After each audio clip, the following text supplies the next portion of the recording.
pagbalik ng Meralco, ang unang gagawin, Pag po sila sa mineral mo na okay na sila, ang gagawin sa natin, i-open lahat ng load. Puro load, papatayin lahat ng load. lahat ng load papatayin. Lahat ng load, papatayin. Ayan, papatayin lahat. Lahat ng Oo. pinoy sa natin.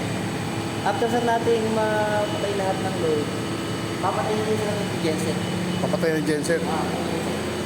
Pag napatay ng breaker ng genset, papatay na rin sila yung mismo genset. Papatay na rin. Para mag-cool down na siya automatic. Oo.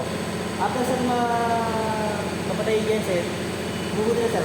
Umuti yung ano, Bubuti na itong genset. 600 kilowatt. Sinabi ko lang, bubuti na rin yung bastay. Bastay. Bubuti na rin. Tapos, ipasok sa rin dalawang main. Dalawang main papasok. Papasok na dalawang main. Yan. Pagkapasok sa rin dalawang main, dito ka na sir sa transformer. Pasok ka sa atin.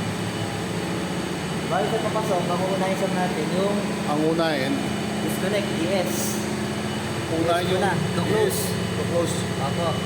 After sila mag-close, mga ilang seconds, para ano lang, nasa mga 5 seconds, tsaka sa yung PCB na. PCB.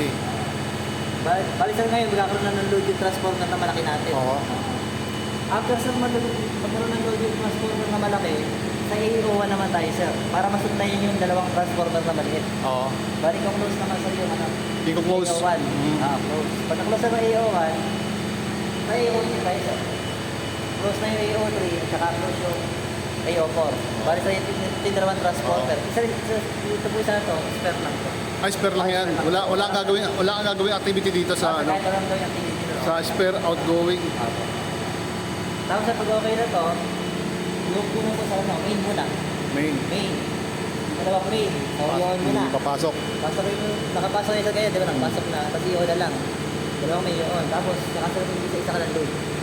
Isa-isa ulit ng load. Oo. Yun. Yun yun.